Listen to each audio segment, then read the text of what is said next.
This is Chiezan, the prior at SokukoJi Buddhist Monastery. Sokuzan offers these talks without expecting anything in return. If you value these talks and would like them to continue, please visit our donate page at www.sokukoji.org. Thank you. I'm going to give a talk on the topic will be the circle of thoughts, which are, I'm sure you all know what that's about. They just tend to go in circles. So just observe. Sometimes a circle of thoughts is like watching a merry-go-round or a tilt-a-whirl or something, or a Ferris wheel or something like that. It just goes around and around and around. Quite entertaining if you're riding on it. But if you're observing it and it's reaching out and then it stops, then it reaches out again, and then it magnetizes you, or then it tries to seduce you into some kind of a thought pattern, getting you to add, subtract, divide, passion, aggression, and ignorance. Passion, adding, subtracting, aggression, ignorance, turning away, distracting yourself. The way that I understand this, you should just observe it. Don't try to get rid of it. Now, there are other ways of teaching this. There are lots of other teachers and different traditions about getting rid of that and creating a consciousness where nothing is happening, or one is mindful. Not interested. And I can say that because I practiced that for decades and taught it to people from the 70s on through the 80s, part of the 90s. Not wrong. I mean, if you have a teacher teaching you, you have a teaching, by all means. This is a Shambhala teaching is very much along this line. Very valuable way to practice. But if you're listening to me, I'm saying just look at it. Whatever's moving, that's your object of meditation. If it's thoughts about, I'm going to be a little bit dramatic here. If it's thoughts about bringing your ill will to someone else in the form of violence, please just look at that. Don't cover that up, because that's coming back. You cover that up by following the breath or some kind of a substitute. Don't do it. Be genuine. Be the thing, the idea, the thought that is coming up. Nothing is threatened. Nothing is threatened. There's nothing threatened anywhere. It just feels like it. It just feels like this can't be. I can't do this. This is too much, or whatever. Maybe you're not as dramatic as I am. But how do I know? Because I've been doing this for a while, close to half a century, with a lot of sincerity and a lot of directness and intensity, and you could even say stubbornness.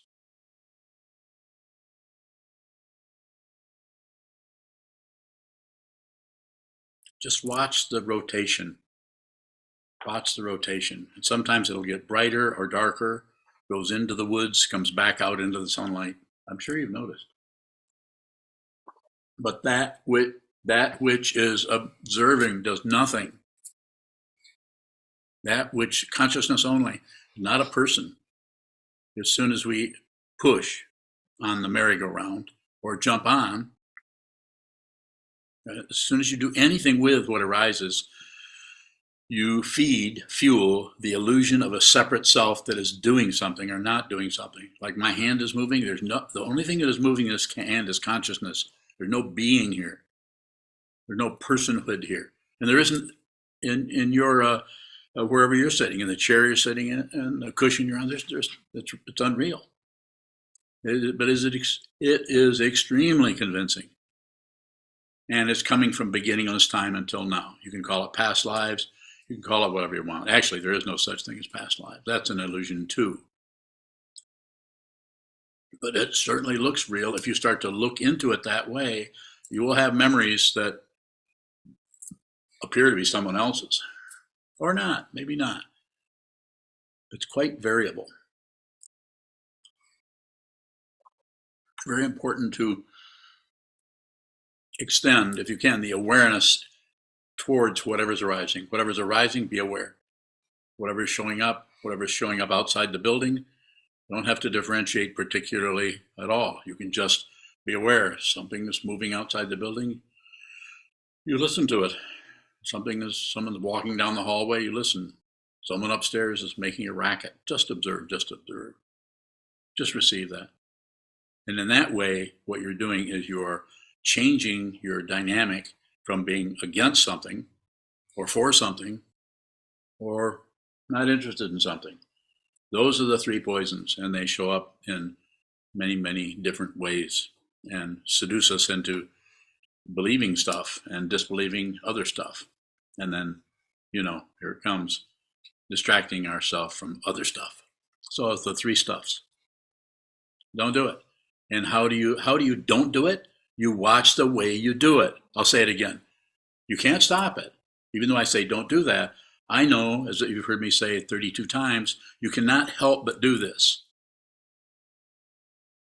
But it's about being aware that you continue to knee-jerk reaction into something to stop it, or to start it, or to blend with it, or to object to it, or to agree with it, explain it. It is about awareness of all of that commotion going on. Don't change it. Don't fix yourself. There's nothing to correct. If you think there is, I'm not saying there aren't ways of working with the mind that show up as correcting, and there's a time and a place for everything. There's a time and a place for therapy. Some people are not ready to do this. This is a very radical teaching that I am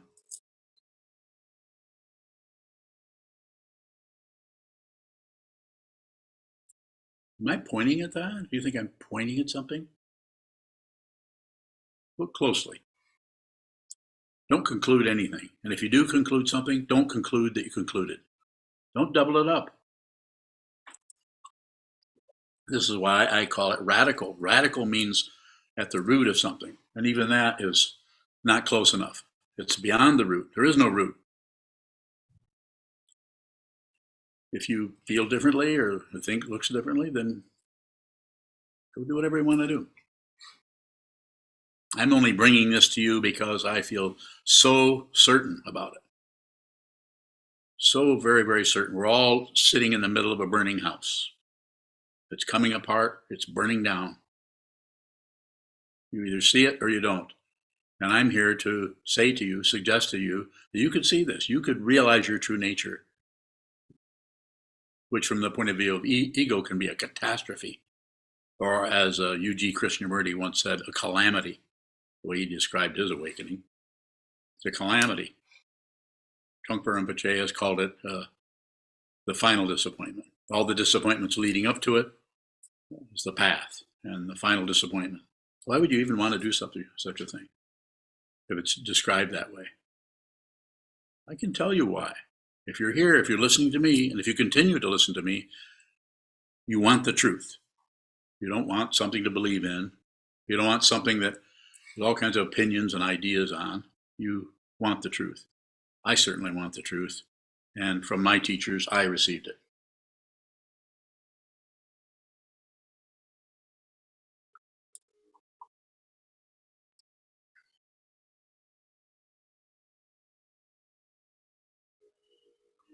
Just watch the rotation.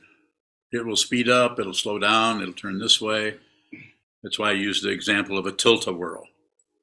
That's something, the last time I was on a tilt-a-whirl, I was 18. And I got off from the tilt-a-whirl and proceeded to, what's that called when stuff comes out of you? Yeah, I was very sick. But until I became 18, when I was 17, that was great fun. A tilt-a-whirl. You been on a tilt-a-whirl?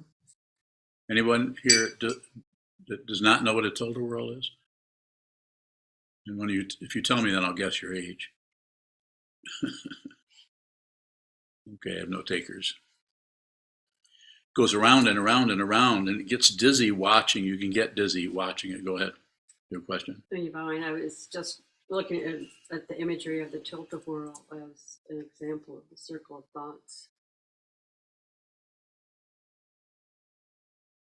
Is there anything to be seen in the dizziness once we get off that circle? You don't have to get off. That's getting back into spiritual materialism, trying to get off, accomplish something, leave samsara behind. You're not separate from samsara. More? Plenty of room for questions there. When you're buying, sometimes you refer to the circle of thoughts as like, is it similar to zombie thoughts? Where we are we intentionally resurrecting these thoughts? Mm-hmm. Because it's a security blanket for ego. If we know somebody or something that's wrong, or we know that we're wrong, or any position on anything, any choosing, don't choose. When I say don't choose, you might not be able to help it. But you'll be much more aware of how much you're selecting something. Things arise and you select, you choose something. This reinforces the sense of a self who is doing the choosing. So I could say just be aware that you're choosing, but it works a little bit better if I say don't choose, and then it becomes more defined. It stands out more, the way in which you're selecting things. Go ahead. When you're bowing, how does dependent origination play into this circle of thoughts? So it doesn't. It's not separate from it. So it can't play into something unless it's separate from it. It is, dependent origination is this entirety. It's the entire thing. Even that is kind of lame, because then there's someone saying that. Nothing is separate from anything else, anywhere, never has been. It is an illusion. It's an illusion. The consciousness has come down into a human form, and then we believe that we are somebody going somewhere, and that we can win or lose, live or die.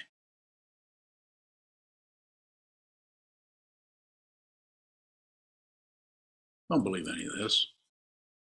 What I'm saying, don't believe it. Don't disbelieve it. And again, what's the other one? Don't ignore it. Don't turn away from it. Consider what is being said, and then take it to the cushion. Take it to your meditation room. Take it into your life. Don't miss your life by ignoring anything. Go ahead. Shadow bowing. When you say don't do such and such, and we can't help but do that thing, we see it with that instruction, does it ever need to become the not doing of that? It could, but it'll happen on its own. It's always about awareness is the key word, or understanding. Awareness. It's not the thing that arises in the awareness, because anything that arises in the awareness is not separate from anything else that arises in the awareness. We personalize it. We give it its color. We give it its shape. We give it its little story or definition or idea or explanation. We add that on in order to reinforce the sense of being someone, going somewhere. More? Less? Shadow bowing. If we're seeing how we're continuing to do something that you say don't do, Yes. is that enough?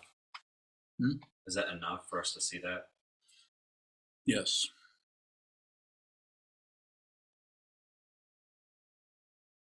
That's enough. That's all you have to do is see it. It's just awareness. It's just a direct perception of what this is. But if hope and fear is tugging you this way and tugging you that way, and you're trying to stop hope or get more hope, or you're trying to stop fear, get less, do anything with anything, any choosing, any manipulation at all. And the world is all around us is all yelling at us. You have to do that. You have to get a job. You have to get an education. You have to work here.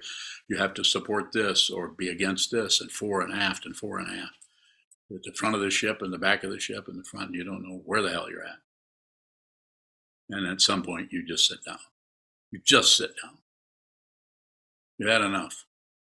You don't have to join Buddhism. There's nothing to join. Buddhism that is taught as the Buddha taught. There's nothing to join. There's nothing to believe in or disbelieve in. There's just awareness. Buddha, awake. Dharma, truth. Awakened, truth. What is it? You have to do it yourself. You have to do it as a little tiny dot a little grain of sand in the middle of the Mojave, in this case. In the middle of the desert, a little grain of sand, that's you. And even that's extra.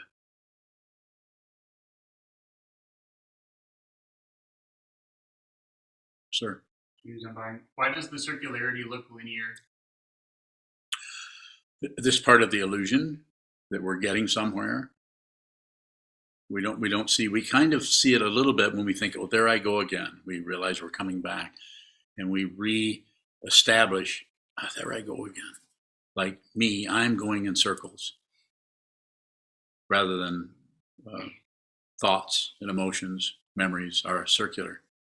And that which is observing that, if you're doing anything with it, then you're part of the situation. But if you're just observing it, then nothing is happening there. Nothing's happening. Go ahead. If the thought process looks linear, do we need to try to see the circularity? Nope. Just look at the lie. Just watch the lie. Just watch the illusion of progress. Like General Electric said in 1953, progress is our most important product.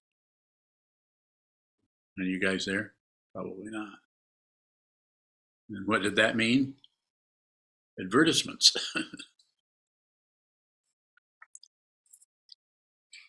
Trying to sell us something so that they can get money.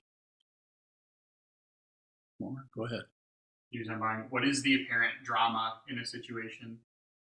The fear, that's the self-centeredness, the ego, the illusion that there is a separate being aligned with a particular organism we call a human being, that we are this.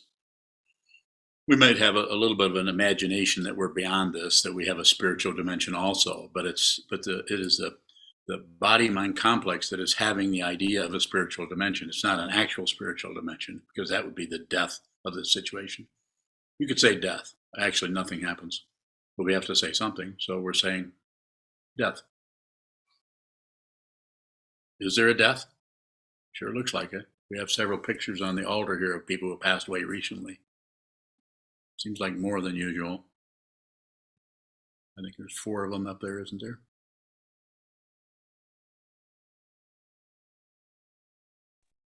More? Bob Bowing. Go ahead, Bob.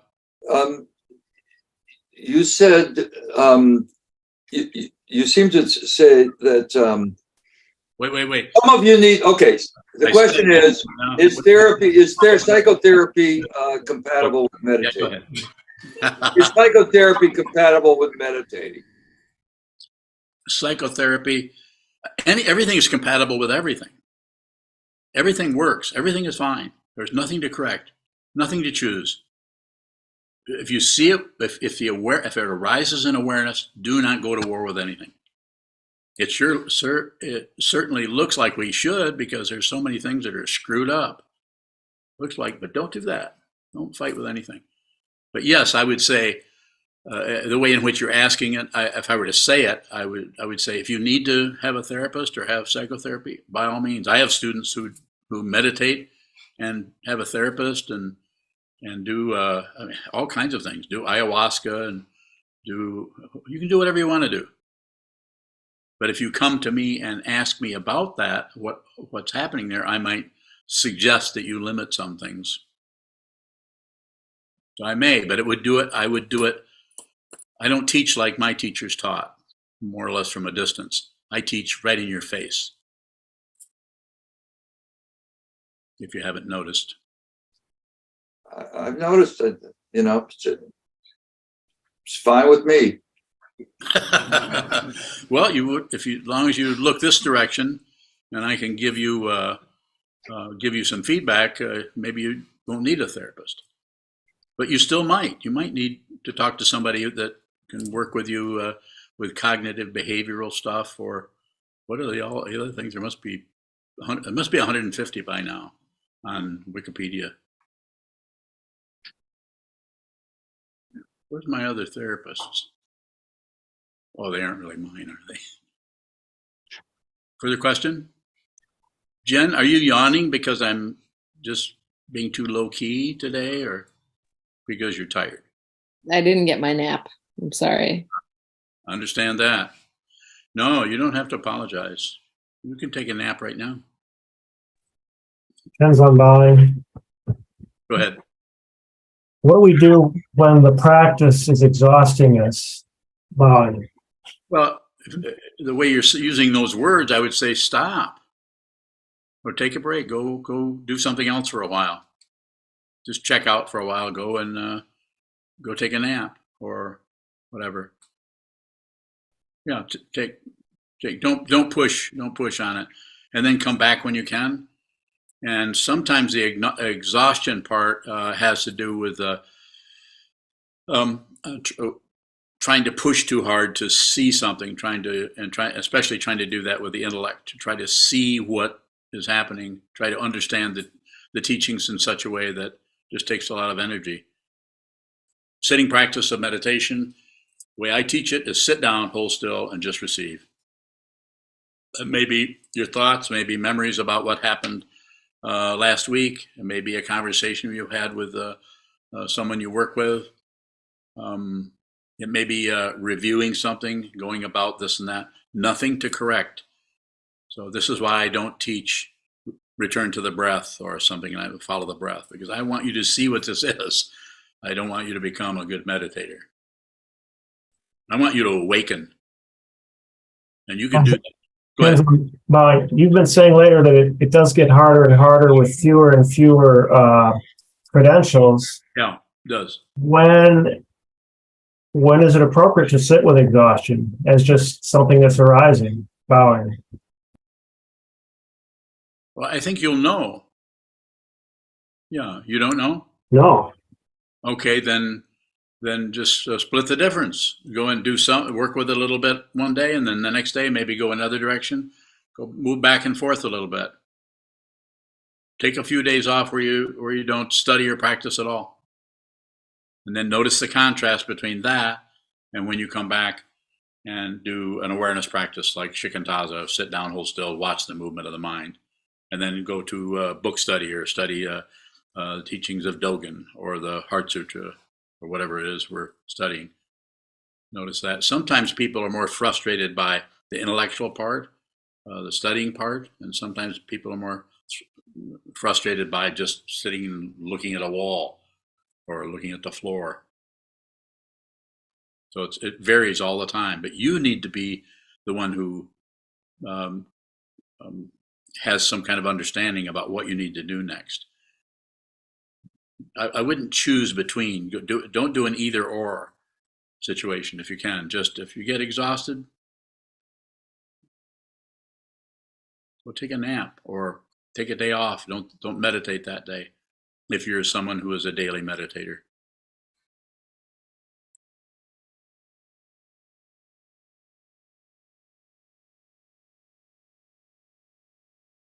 More questions?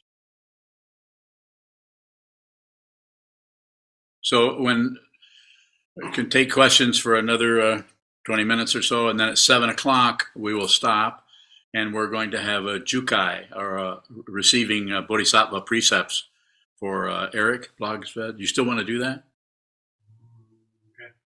Okay.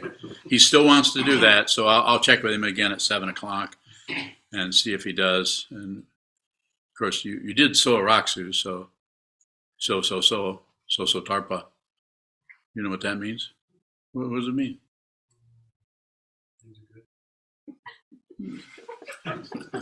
I get smart with me. Actually, it is. Things are good. 1.5-fold egolessness. You knew that?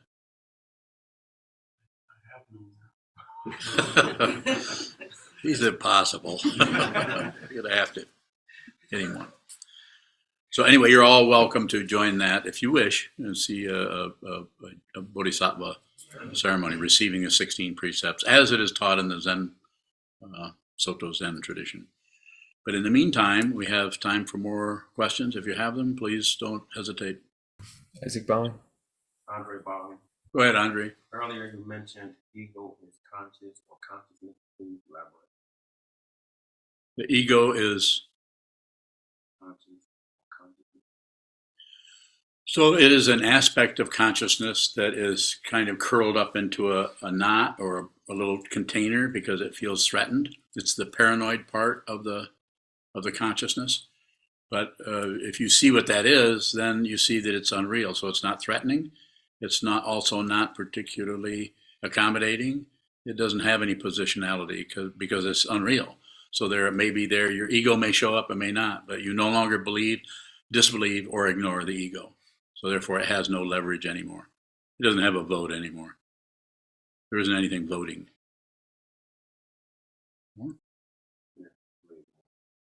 No, you have to ask more. Okay.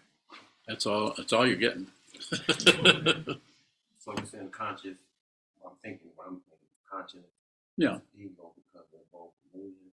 Hmm? That's what you're saying, conscious and ego are the same because they're both illusion. Sit some more. Sit more. Sit more. I understand your question, but I would rather respond that way. Sit more, please. Will you? Wow. Thank you. Isaac, was that you? Isaac Bowing. How do I reprioritize my meditation practice? So how's it going right now? Isaac Bowing. For almost a month now, since like middle of Ongo, it's kind of taken a back seat, my meditation. So how much are you sitting right now? Isaac Bowing. Pardon me? 1 to 2 hours a day. That's all right. Keep doing that. And then sit when block sitting comes up on a schedule, then you can also join in. I think there's 3 block sits a week, 4 block sits a week. So you can find those on the website and join in. And that way you have somebody sitting in real time with you. Usually there's 1 or 2 people, if not more, sometimes quite a few more. That seems to be helpful, to be sitting and realize there's other people sitting in real time at the same time you are. I say you're doing fine. Just keep going. Is there further questions? Warren Baum. Go ahead, Warren.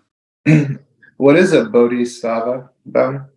Bodhisattva is Bodhi means awake or enlightenment or realization, and sattva means being. It's Sanskrit, and that is Thomas Cleary translated that as enlightening being. So it's a being who is enlightening him or herself or themselves or others. And it's also just on the way to becoming a Buddha. Traditionally, there's 10 stages. In some traditions, there's more than that. There's 10 grounds or bhumis. And so it's someone who's beginning to see through that there's no solid self and is still a little bit hooked on other. And they're actually trying to save all beings, trying to help others. The final understanding, if you want to call it final, because there really isn't any finality, is to see there aren't any other beings.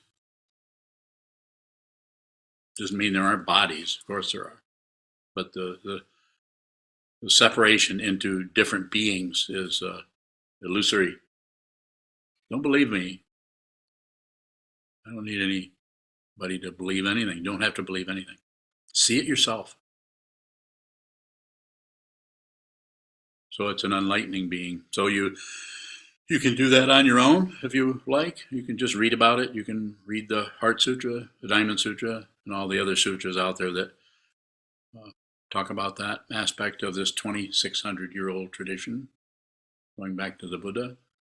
Or you can find a teacher, if you don't have one, and receive vows, formal vows from that teacher, so that you can, it's kind of like you're saying, I'm going to do this, and I'm not only going to do this, I'm going to do this with a preceptor or a teacher. And then you receive a name, a Dharma name that changes you. There's a change of name and a change of, what's the other one? Change of mark, thank you. And the change of mark is less warlike. More, and there's different ways of describing this, but this is my way of saying it is less. It doesn't mean you have less aggression. You might have more a feeling that you're more aggressive, but less likely to outflow onto the world with your weaponry, whether it's your vocal cords or your finger pointing. Don't blame. All dharmas are without blame.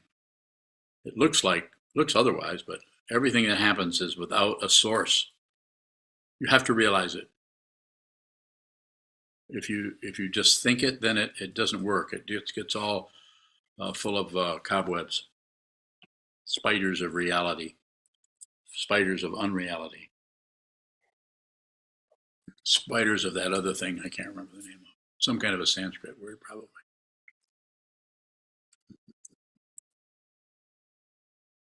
It's all right to be confused. Might be better to be confused than to be positive about any damn thing. Further questions? Sir? Geez, I'm buying. What is it about confusion that is so rich on the path? Because that is the doorway to awakening, is to, instead of fighting the confusion, blaming something or somebody or anything for the confusion, including your upbringing, including somebody who's deliberately making things difficult for you, is to actually look at the confusion, because the awareness of confusion and the awareness of delusion, which is confusion, is awakening. That's what the Buddha saw. He did not see strawberry fields forever. He did not see a wonderful God realm. He saw the confusion, and in the midst of the confusion, he saw the truth. And what was the truth? Nothing separate from anything anywhere. It just looks like it. And just like all of these, our friends on the altar, that are their pictures are there, including Toji, who some of you know Toji. He was a close student of mine, received a Jukai, 4 years ago? He received the precepts that we're going to give to Eric this evening. He just passed away.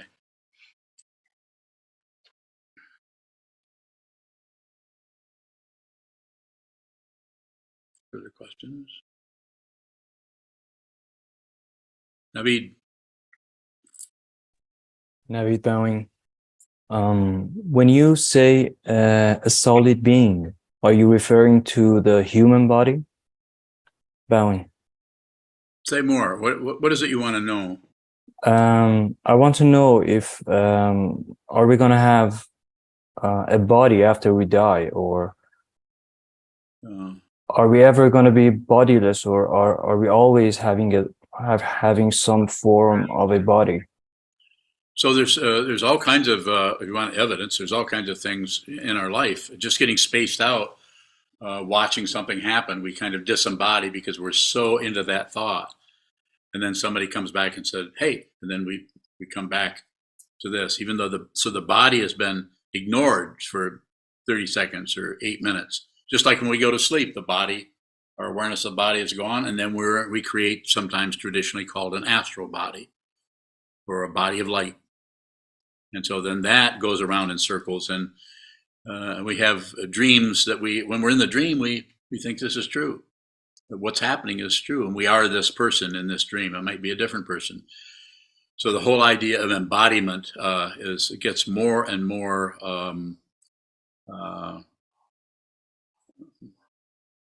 imaginary, that we see that it's unreal, and eventually we see that this is unreal. And when we see this is unreal, but it has a reality, but it's relative.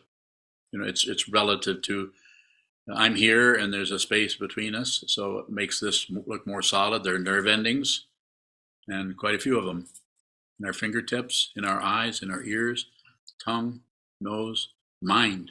Receiving all the objects there creates an incredible illusion that we're somebody. Quite astonishing how we are magnetized by that. We like that feeling. We like being someone. Further question, if you have it, Naveed. Not at the moment. Thank you. Bowing. Thank you for the question.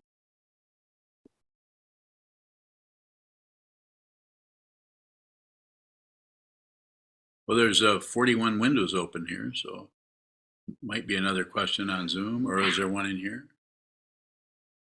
So everybody's totally clear on everything. That's good. Yes, sir. You're not clear? Oh, good. Shoto bowing. Why do we like being somebody when it gives us so much trouble? Great question. Oh, you expect me to know? I don't know. I can't figure that out. I don't. You want to know why? Let's see. 3 poisons. We want something else. It's the second noble truth. There's a first noble truth of the Buddha. His life is suffering, and he was not exaggerating. As we all know, if you're in this room or if you're on this screen, you know that things are challenging and difficult. Sometimes things are difficult, and we're not even sure, why is that so difficult? It's just an ordinary thing that's happening, and yet we just get really upset by a simple little someone disregarding something or being impolite to us or something, and all of a sudden we're just enraged. Maybe you're not. We want something. The first noble truth is suffering. The second noble truth, we want something else. Whatever's showing up, we don't want that. We want this. And then as soon as we get that, what do we want that. We want this. We always want something else, something better, something bigger, something more pleasing, something less obstructive. We always want something else. And we're never, as you could say in the simple words, never satisfied. But even satisfaction has a tinge of ego to it. There's someone who is satisfied. So more self-centeredness.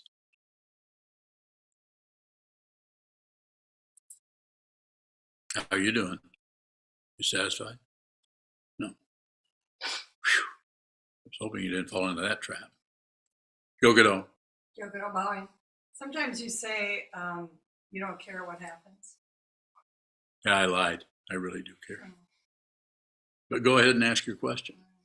I was wondering if that meant that you had transcended the second noble truth of wanting something I haven't else. transcended anything. If I transcended everything, I would just vanish into light. Are you doubting me?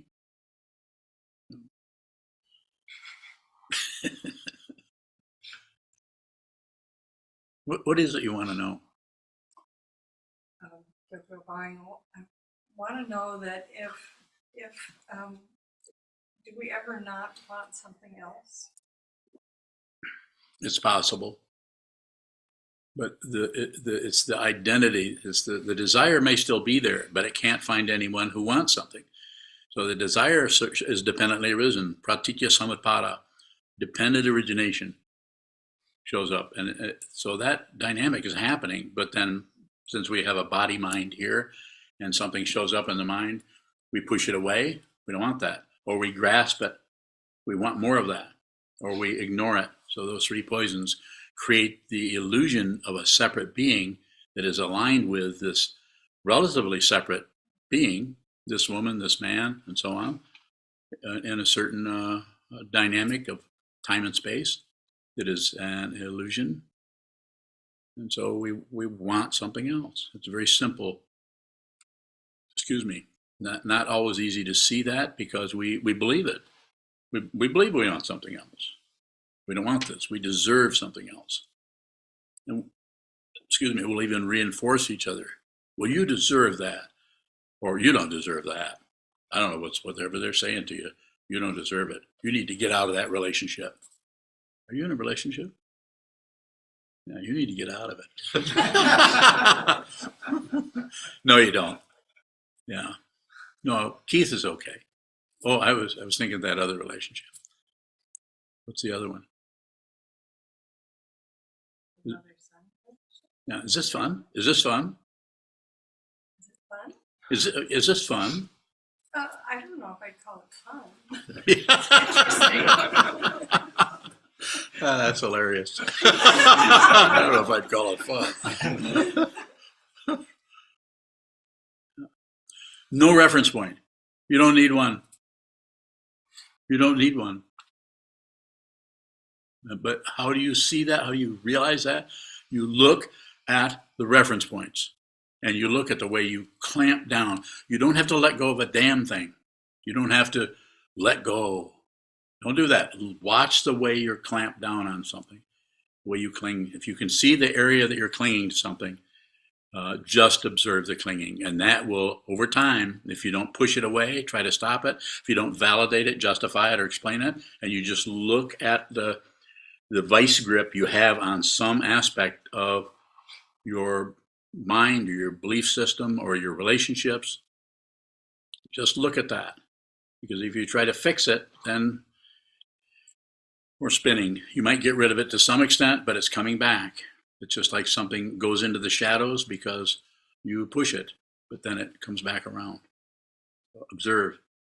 And if you see the way you cling and you see it totally, then it can't continue because awareness, consciousness it's like the sky that thought it was a cloud until it looked at the cloud and then it realized, no, just the sky. Clouds come and go. The sky doesn't do anything. The sky never moves. It can't because it has no existence as a cloud. It can't do anything like that. Is that clear? It's kind of cloudy.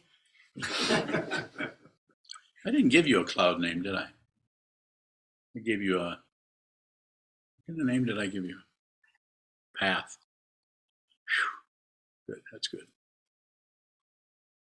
Jade path. Jade path. Yokodo. We've got about 4 minutes. Yes. When you're bowing, I think I was daydreaming when you said if you see the way you cling totally, and I missed what you said after that.